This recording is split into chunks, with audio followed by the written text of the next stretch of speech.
right, this is a quick follow-up on yesterday's video regarding the whole OpenAI and Hugging Face dilemma. There's actually a recent interview yesterday or a couple days ago. No, yesterday with the OpenAI president. And I want to kind of go through that together. This is kind of their public-facing PR launch campaign. So I want to go through the YouTube show that I found. Let me share a screen here. This is a sit down with NBC News, and they're asking him essentially some questions here. So let's take a look at this together.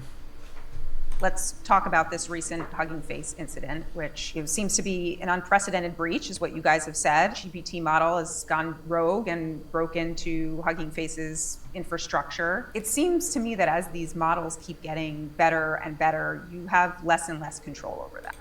I think that's true. I think there's been more and more models that have been used to impact public infrastructure that is not meant to be hacked as a means of showcasing their power and their ability to do cybersecurity, when in reality it's putting undue strain on these companies. Like Hugging Face did not want to get hacked.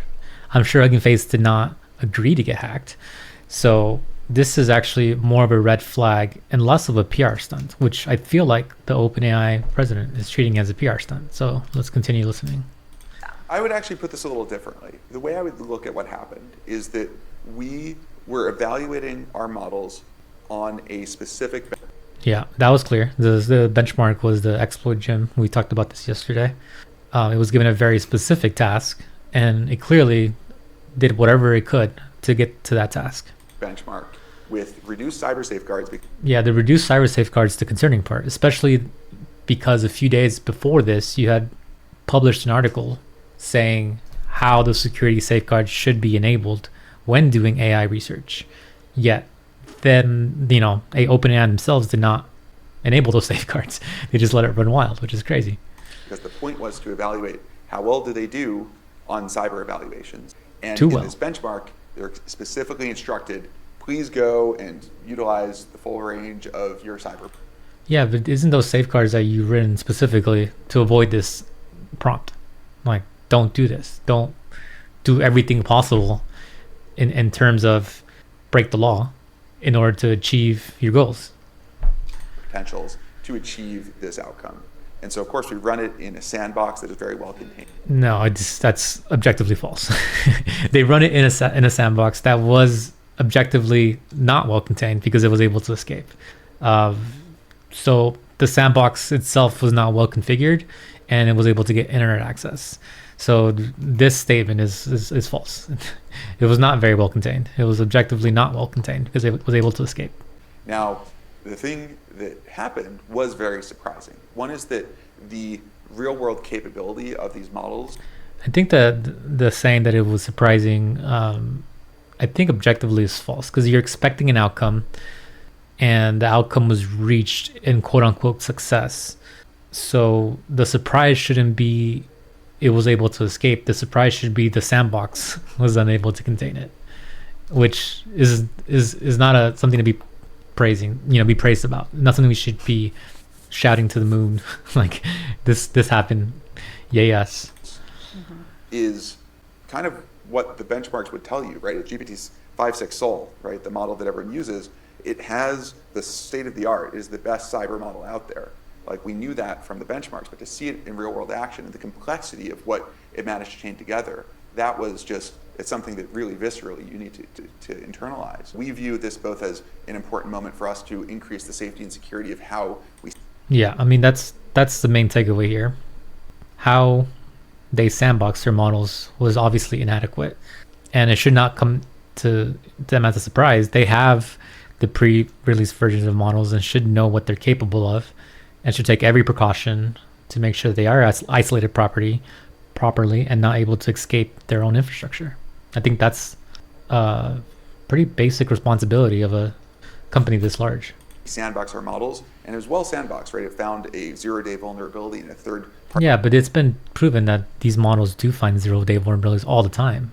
There was all this hype around Claude and all these new models coming out, Fable and Mythos, and how they were able to find thousands of open, 0-day vulnerabilities, and they're too powerful to be released. All this PR around it. So there shouldn't be news to OpenAI that they will find 0-day vulnerabilities because they are so good, and leaving them on a sandbox that is inadequately configured is a problem. Party piece of software chained together multiple paths to get out and to be able to then get into Hugging Face. But I think it also really shows that these models, we need to deploy them to defenders faster, right? Yeah, but the problem is that defenders don't have access to these models. They are at the mercy of being part of the cool kids club and having access to these pre-release models through a sign-up list and through an approved vendor list or whatever you want to call it. So it's a clear hierarchy of who is able to kind of leverage these models for both attacking and defending. It seems like the defenders are in a never losing battle where these pre-released AI models are able to run rampant and eventually escape and then use the internet to attack whoever they want. And the defenders only have access to certain models that have, cyber restrictions and controls, and you have to be part of a program. So this is a recipe for disaster. You have these large companies that have to sign up and comply with OpenAI's pre-release terms and conditions in order to become a proper defender, because the attackers are not chained to a sandbox environment where they can operate safely. So everyone that's defending is at a disadvantage. And this is the core problem of this situation. This is why Hugging Face got hacked, because they weren't part of the defender program. They were using AI models, and when they tried to do forensic analysis, they were handicapped by those specific models and had to rely on GLM and open weight model to be able to do their forensic analysis because the frontier models were neutered. So again, the defenders are in a rough spot. We need to have happen is far more compute needs to go into defending than attackers could bring to bear. And that is something where I think that is maybe the most important wake-up call here. Or one option I would think is to slow down on some of the models. Yeah, slow down is not something they want to hear, nor something that I don't think they're willing to do, because they're in direct competition with these potentially $1 trillion IPOs. If they slow down, they lose the race. And with how the world works in capitalism and monopolies, if you are third, fourth, fifth place in the terms of hierarchy, you eventually be consolidated to the powers of the one or two. So I don't think slowing down is really an option for them, nor I don't think they want to. Progress to just take a beat and say, how did this happen? So I think for sure studying that, and that's actually something that we absolutely do and have done. And that we actually published a study on AI misalignment for exactly this reason. Yeah, they published a study, but then they didn't follow the study, right? AI that was doing things that we didn't expect. And there we actually took it down, we studied it, Yeah, but they took it down and studied it and then hyped it up as being too powerful. Just same thing that Anthropic did, right? They said this is too powerful, it would break the internet, and we're backing off. We're holding it as ransom. We're holding it as a top secret project that only the government has access to, or we need to do more testing before we release, right? Being quote unquote safe, but it really was a PR stunt. Increased our alignment techniques, and that's something where we brought to bear for future generations. I think that learning from iterative deployment is very important, right? To really understand how these systems operate in the real world, but to be very responsive there. And so we are always increasing our safeguards, we're always increasing our alignment. Let's talk. Yeah, that was the post. I thought the comments are pretty funny on here as well. How much leash are we going to continue to give these psychopaths? I think unlimited leash right now, because it's such a value part of our economy that they're able to do stuff that normally most companies wouldn't do, right? If a hacking organization was able to break into a high target facility or a high target application or repo like Hugging Face, they would get prosecuted. They would no doubt be taken and face criminal punishment. But because this model doesn't have a face, just has capabilities, it's hard to pin any responsibility nor any legal action against these companies. And I'm sure there's backroom deals and signs and NDAs, things like that are happening in order to not be impacted. However, it's just a weird world that we currently live in. Probably a stunt. That's the whole mythos philosophy, right? Make something so powerful and so dangerous, and then don't give it to anybody because it is so dangerous, but it amplifies how good you are. All marketing, it destroyed the world, but look how capable it was. Yeah, that's true.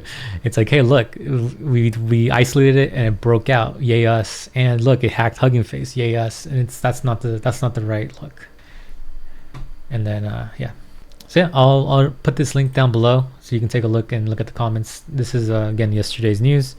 I just saw the video and I just published the other video talking about this public facing hack that OpenAI and Hugging Face are not part of.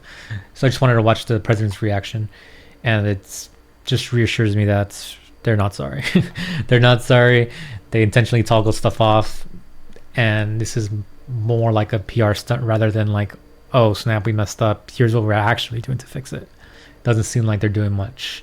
Instead, telling people how they should be safer, yet they're not being safe themselves. So yeah, this is day, what do we know what day we are now? Day 6.